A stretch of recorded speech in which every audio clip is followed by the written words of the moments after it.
एक गांव में करोड़ी मल का अनाज का व्यापार था। वह गांव के किसानों से अनाज लेकर महंगे दामों में शहर में बेचता था। मेरे सिवा किसी को अनाज बेचने की सोचना भी मत। मैं ही तुम सबका भला करूंगा। आप तो अन्नदाता हैं सेठ जी, हम गरीब कहाँ जाएंगे। धीरे धीरे सेठ ने सबकी जमीन भी हथिया ली। इस काम में करोड़ी मल की सहायता उनका मुंह लगा नौकर भोंदू करता था, जो कम अक्ल तो था लेकिन गांव के लोगों को अपने मालिक के बल पर बड़ा परेशान किया करता था। अरे भोंदू, तू बचपन में पेड़ से गिर गया था ना, ऐसी चोट लगी कि तेरे बाबा का हार्ट फेल हो गया। मुझे क्या पता मालिक, आपने ही मुझे पाला है। मेरे माँ बाप भगवान सब आप ही हैं। इसीलिए तेरी मूर्खताओं के बाद भी तुझे नहीं निकालता, पर अब सावधान हो जा। अरे मालिक, आपके लिए जान भी दे दूंगा।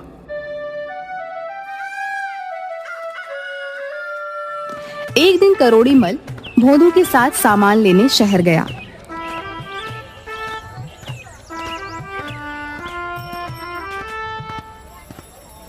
क्यों रे भोंदू, शाम हो गई है, हम लोग कहीं रास्ता भटक तो नहीं गए? ये सड़क कहाँ जाती है? सड़क कहीं नहीं जाती। सेठ जी, आपको क्या हो गया है? सड़क पर चढ़कर लोग इधर उधर जाते हैं। तो बैल का बैल ही रहेगा। किसी ऊंचे पेड़ पर चढ़कर देख, ये रास्ता कहाँ जाता है। सेठ की बात सुनकर भोंदू पेड़ पर चढ़ गया। उसे कुछ भी नजर नहीं आया। वह जोर जोर से रोने लगा। अब क्या हुआ? चुपचाप पीछे उतर जा, हम जल्दी ही शहर पहुंच जाएंगे। अरे मालिक, मुझे पेड़ से उतरना नहीं आता। मुझे बचा लो वरना मैं मर जाऊंगा मालिक। हे भगवान, अंधेरा गहराता जा रहा है। तू जल्दी से नीचे आ वरना डाकू आ जाएंगे और हमारा सारा सामान लूटा जाएगा। अरे सेठ जी, डाकुओं को आ जाने दीजिए, तो वही मुझे उतार पाएंगे। आप अपने सामान के लिए क्या मेरी जान की बाजी लगा देंगे? गोलू की बातें सुनकर करोड़ी मल सर पकड़कर बैठ गए। कुछ देर बाद सचमुच वहां से डाकू गुजरे।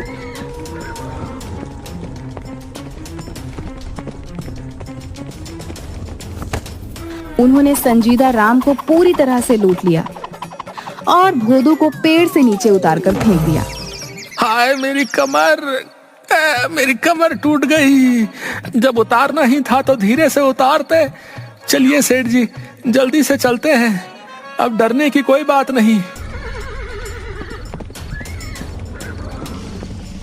सेठ अपनी किस्मत को कोसता हुआ वापस अपने घर आ गया।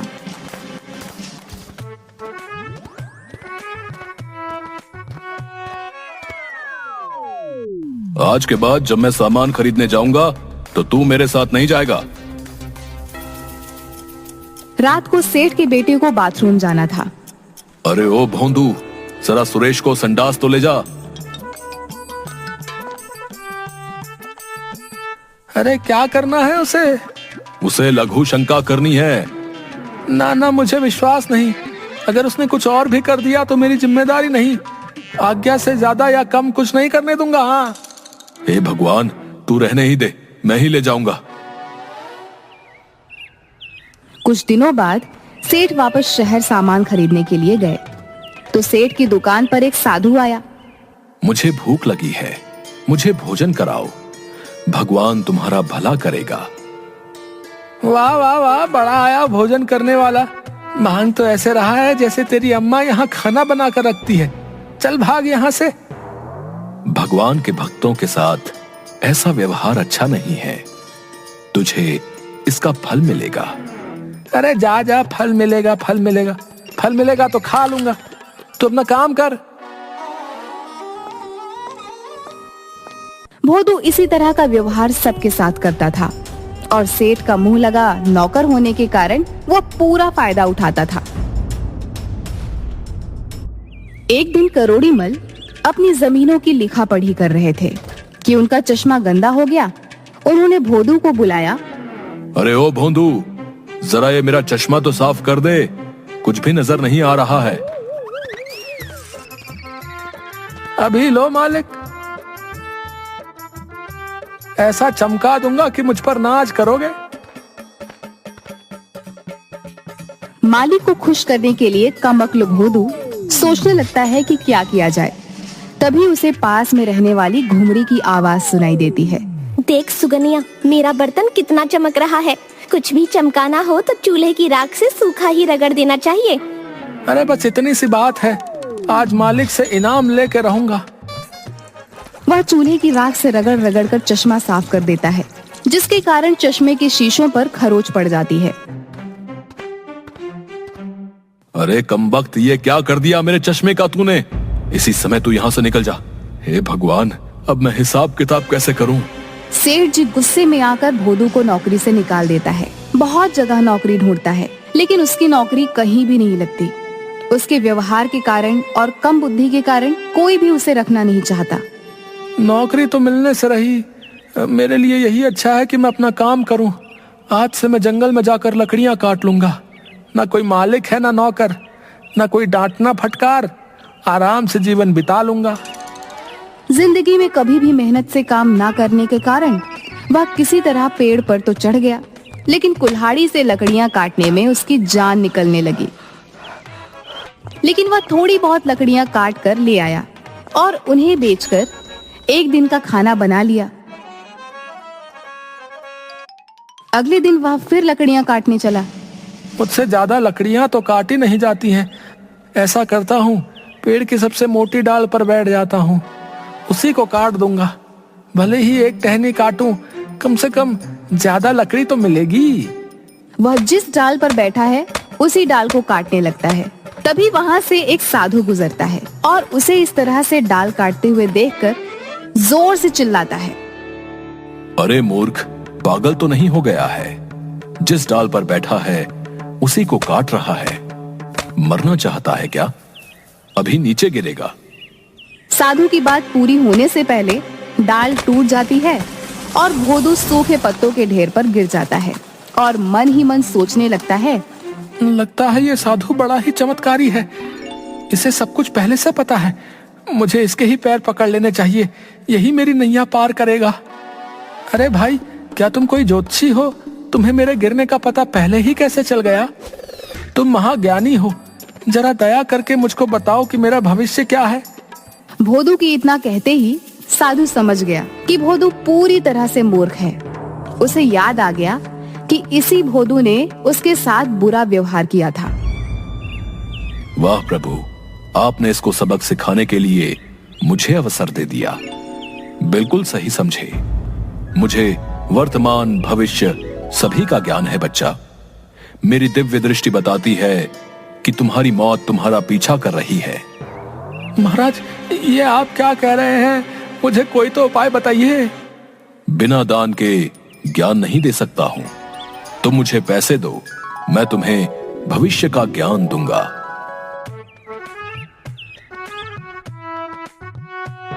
जेबों में उसे एक आने के सिवा कुछ भी नहीं मिलता।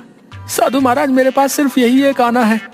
कृपया इसे स्वीकार करें और मुझे बताएं कि मैं कैसे मौत से अपनी रक्षा कर सकता हूँ। साधु ने मन ही मन हंसते हुए उसके एक आने को अपने जेब में रखा और बोला, ये काला धागा अपने पैर में बांध लो। याद रखना, जब तक ये धागा तुम्हारे पैर में बंधा रहेगा तुम जीवित रहोगे, और जैसे ही ये धागा टूट गया तुम मर जाओगे। धर्मराज हाथ पकड़कर ले जाएंगे।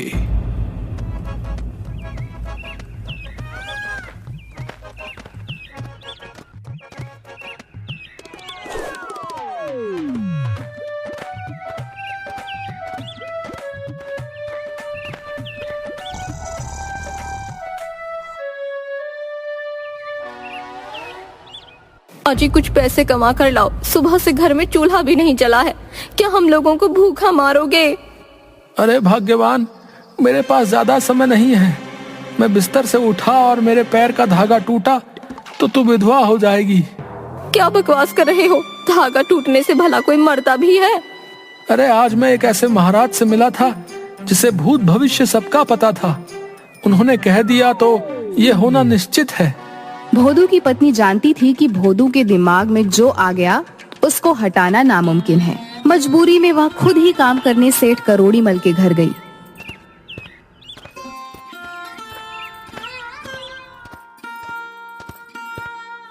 अरे क्या हाल है लाजो?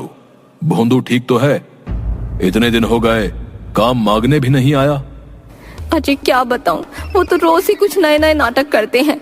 आजकल उन्होंने पैर में एक धागा बांधा हुआ है। कहते हैं अगर धागा टूट गया तो वो मर जाएंगे। चल तू परेशान मत हो, मैं खुद तेरे घर चलता हूँ और उसे खींच कर ले आता हूँ। उस मूर्ख को मेरे सिवा कोई नहीं उठा सकता।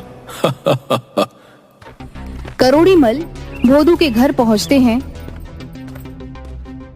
घर में रोना धोना लगा होता है। आइए आइए सेठ साहब, देखिए ना, भोंदू कह रहा है कि वो मर गया है। मैं बर्बाद हो गई, भरी जवानी में मर गया रे। हाय दैया, आप मर गए, अब क्रियाकर्म के पैसे कहाँ से आएंगे? ये क्या बकवास है? चुप रहो तुम। ये सब कैसे हो सकता है? वो तो मेरे सामने ही बैठा हुआ है।